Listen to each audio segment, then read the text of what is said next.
Okay, so I figured we were well overdue for a Kune Kune Pig update. He's standing on my toe. Okay, so over the past couple of weeks, I have been keeping a really close eye on Ragna and Frida. And you probably know that over the past 2 weeks or so, we've been getting very little sleep, keeping an eye on Ragna in particular, because she showed some signs that we thought she was in labor. So back a couple of weeks ago, even a couple months ago, around February, on the 14th, Love Day, Valentine's, I noticed that both of the girls had some disheveled shoulders, which is usually a good indication that some breeding has taken place. We have our boar Erickson, and we do know that Love was pretty much in the air that day, and that we had some breeding taking place. So I was not expecting either of the girls to go into labor for 3+ months in timeline of when an actual pig would have the gestation of their litter. And so I wasn't thinking anything of the girls going into labor. I was really excited to see the process of how their bodies will change over the next couple of months, waiting for piglets to arrive. Our very first offspring that would happen from babies that we raised up here on our homestead. Over the past couple of years, we've been raising up the animals that we have here on our farm, and it takes quite a long time to raise them when you get them as babies to be breeder size, to be able to work on breeding projects like this. So we were finally at the point where we saw some breeding taking place, and the girls are plenty of age to be able to do that. And we were very excited to see that they had done what they needed to do to get the process started of having some piglets on the farm. So as I mentioned, I was waiting because I was not expecting in mid-March to see any activity in the progression of the pregnancy for Ragna. We were pretty confident that both Frida and Ragna were pregnant. And then all of a sudden, she just really seemed to fill up. Not necessarily a milk line, but I could definitely see that her teat were getting more full, but definitely she wouldn't have had any coming out of it yet. And I thought, boy, maybe she's further along, and maybe that wasn't the only mating that had taken place. Maybe something had happened prior to Valentine's Day, which is very likely because they go into heat every about 18 to 24 days. So very possible that she was further along than I thought, because I'm not with them 24/7, although I am here on the farm and I'm home pretty much 24/7. You're not going to capture every single moment between the pigs when the three of them have been together for months. They've always been together until recently when we separated them into their own individual stalls here because we thought the girls were pregnant, which they may still be. So then I came out one morning and I saw some discolored bedding in Ragna's stall. We had just put fresh pine chips down and given them a little nesting area in case she was further along than I thought. I just always want to be extra prepared. And I was so excited. We made a video talking about that we were probably in labor and how exciting this was going to be. She's getting a side rub right now. And I had done so much research over the past couple of years having Kunes to know what I was looking out for. She had a goopy backside, and then we also had the pinkish red discharge, I would say blood kind of urine in the bedding here in her bed, which meant to me that she was in labor because they don't have a typical like menstruation cycle like some other animals do, and obviously humans. So there was no reason, unless something was very medically wrong with her, that she would be having blood at that time or at any time in her cycle for that matter. And so I thought, we're in labor.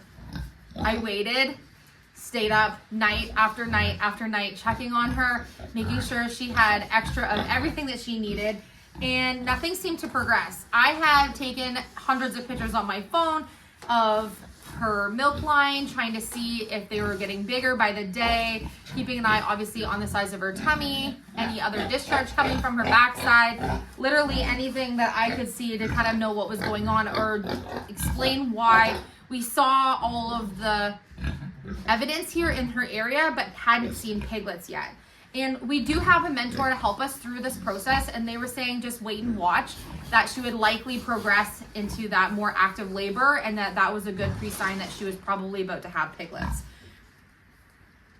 We are now on April 1st. This is not an April Fool's joke, but we do not have piglets. So a couple things could have taken place. We still don't know if she's pregnant and she's just not as far along as as I didn't actually think, because we saw the actual breeding say on Valentine's Day, which meant that she would be 3 months or so, 3 months, 3 weeks from that time.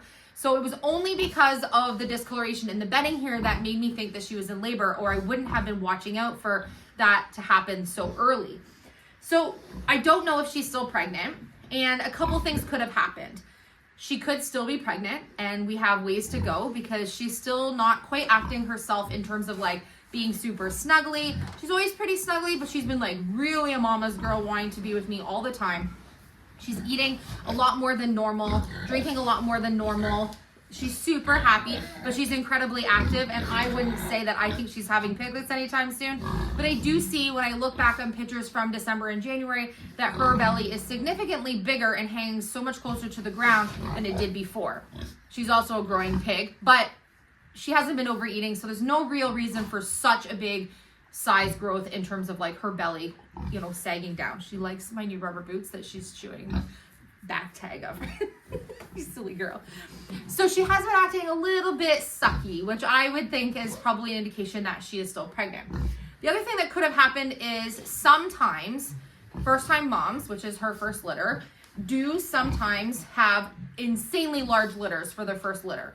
Usually their first litter, they'll have a large number of piglets in their litter, which is super fun for your first litter, but also nerve-wracking at the same time as a homesteader, because it's a lot of piglets to have for the first litter. And sometimes the females don't know, their bodies will tell them that they're not having a big litter. Maybe they are only having a couple, and they'll naturally abort. There's other reasons why they can naturally abort, if there was a health issue or something going on, but our girl is super healthy. She gets extra of everything nutritional that she needs. She gets tons of food, tons of water, tons of outside play. There's no reason that she would have anything medically going on with her to cause her to have aborted. So that could be a possibility of what some of the bloodstained urine was in the bedding, but we aren't for sure. Maybe she just had some spotting in the duration of her pregnancy. Again, a possibility, but we really don't know. So we have no piglets. I'm fairly confident that the girls are pregnant. They are still going to be going, they still go out in the daytime with Erickson. I haven't seen any love connections going on, which is another indication for me that they are expecting, because if they are in their heat cycles every couple of weeks, we would see some love connections going on, and he would be pretty interested in them. And he hasn't been interested in these girls at all. Even with their separations at nighttime, in the daytime when they're out, he is not. He's just laying in the pasture with them, playing, you know, doing their normal thing, but not interested in making any piglets, which tells me that he might know that they're already pregnant. I wish it was as easy as just a pea stick pregnancy test like humans, and I would know for sure. Will a vet come all the way out to me, how far I live, just to do a check on the pig? No, because the vets in our province are so overworked and they have so far to travel that unless it's an emergency, there really isn't any reason for them to come out all the way to where I am to tell me yes, for sure she's pregnant or not. This is something that I kind of have to learn and be able to watch for the signs for as a first-time homesteader. And again, I've done so much research, more research than you could even imagine. I'm researched blue in the face as the things that I'm watching for, and reading as many different advice as I can online. You know, there's a lot of really neat resources online that show you even some gestational pictures of what your Kune Kune would be in line with at certain stages of their pregnancies. And I think we're on track from what I can see if we're expecting. Again, I'm keeping a close eye on them. So I know a lot of you are super excited for piglets, and I don't want anyone to be disappointed. We will have piglets here at some point, whether it be that they're pregnant now or maybe not till the near future. We're definitely going to keep doing our pairings because we definitely want to have piglets on the farm. But I thought I should give you an update because we've all been so anxiously and impatiently waiting for piglets, and I just don't see that she's progressing. So I hope that she didn't abort piglets. There definitely wasn't anything in here that told me that there was anything, you know, sparing any details. It was just a little bit of pinkish urine in the bedding. There wasn't any remnants of anything else. So that tells me that we're probably good that that didn't happen.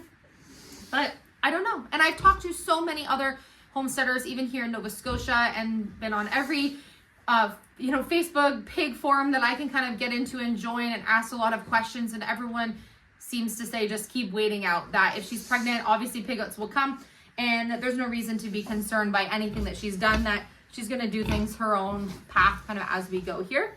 But she's doing so good, and the girls are happy, and they're eating us out of house and home. Erickson has joined them because what pig doesn't want to eat any chance that they can?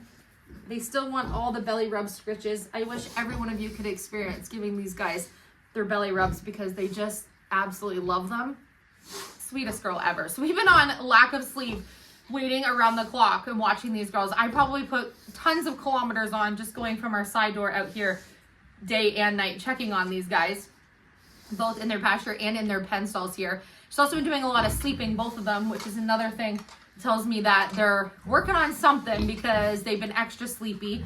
It's also the change of season, and we've had our weather going up and down, so there's so many different variables that could tell you different things, and you just have to kind of keep track of everything. So I'm keeping a little log on all the things that I've been seeing so that we can kind of know what each of the girls does. I really like to keep a lot of information about some of the different experiences I have with the animals on the farm so that I can learn as I go, because it's just a learning curve when you didn't grow up on a farm and you do everything firsthand. Boy, I love these pigs. So that being said, I know some of you will be disappointed that we don't have piglets to show you this week, because I too was hoping, the boys were hoping, Philip was hoping. I'm pretty sure Frida has also been hoping, because she has been peeking through the stalls here, babysitting Ragna day in and day at night, being the best friend, supporter ever. She is the sweetest pig on the planet. But I have something else exciting to share with you. We have some adorable new additions to the farm that came yesterday. I put on our community tab yesterday that I hadn't had any sleep for hours and hours and hours and hours and hours. And that is not because I've been waiting for piglets, because over the last couple days, I kind of have given her space to make sure that, you know, if she needed some space from us checking in on her, that she'd have that. And in that time, we had a litter of Basset Hound puppies. Nova had 8 of the cutest puppies you could ever imagine. I'm gonna show them to you on tomorrow's video. Mom and babies are just inside resting right now, and they're nursing. She was in labor from about 6 a.m. till about 4 p.m. It was a really long day, and she was up the whole night before, obviously restless, digging in her blankets and her bedding and trying to get herself a nice spot, and just being really fussy wanting me. So we were up with her around the clock for pretty much 36 straight hours, if not longer. And now we are doing the piglet switch to her teat, because she has so many puppies. She needs to help us to guide her to be able to make sure that all of the littles get everything that they need milk-wise, especially with the colostrum the first couple of days. And so with 8 puppies, she needs me to help her to make sure she has all of them are getting what they need. And we ended up with 7 boys and 1 girl. I think they're so adorable, and I can't wait to show you. Today has been an absolutely stormy, rainy, windy, miserable weather day, and had so many plans to work on some projects outside that I was excited to show you today. But that did not happen because of the weather, so I thought it would take this opportunity to give you an update on our Kune Kunes. Frida's just wagging her tail over here. Rags is having another nap, and Erickson is looking for any leftover lunch he dropped. But be excited. We will have piglets here on our homestead at some point, and I'm excited to show you the puppies that were born. We have so many fun projects happening both inside the house and outside on the farm over the next week or so. And we are back to daily videos. It is April 1st, so I'm so excited to start another month of our daily episode. Can you say hi? Say thank you for cheering me on. Yeah, you say thank you. So just a quick video for you today. I wanted to give you an update on the pigs. It has been so busy around here. We have so many projects that we're working on. We also welcomed our 2 new Nigerian dwarf doelings the other day, so we've been spending lots of time with them. But we've been inside mostly, and then in the garage here with them because the weather has been crummy, and we're trying to bond with them as much as possible. Today was so fun. I discovered they loved carrots. I took a potato peeler, carrot peeler, and I just peeled them some little curled slices of carrot, and they loved it. So I'm just learning what their currencies are to know what they really, really love, so that I can be as close to them as possible over the next couple of weeks. And we're in for some nice warmer weather, hopefully soon, maybe by the end of next week. I also want to get some seeds started this week for the greenhouse. It's going to be a pretty fun week. But I love you. Thank you so much for watching and for cheering us on, and for all the support for Ragna in her impending hopefully litter coming soon. And Miss Frida, both of the girls are super happy. So I want to thank everyone for sending us so many messages and all the love for them, because in this world, so many people, so many of you absolutely love our animals, and I love all of you for that, because we obviously love our animals very much. So I love you. Happy April Fool's Day, and I will see you on tomorrow's episode.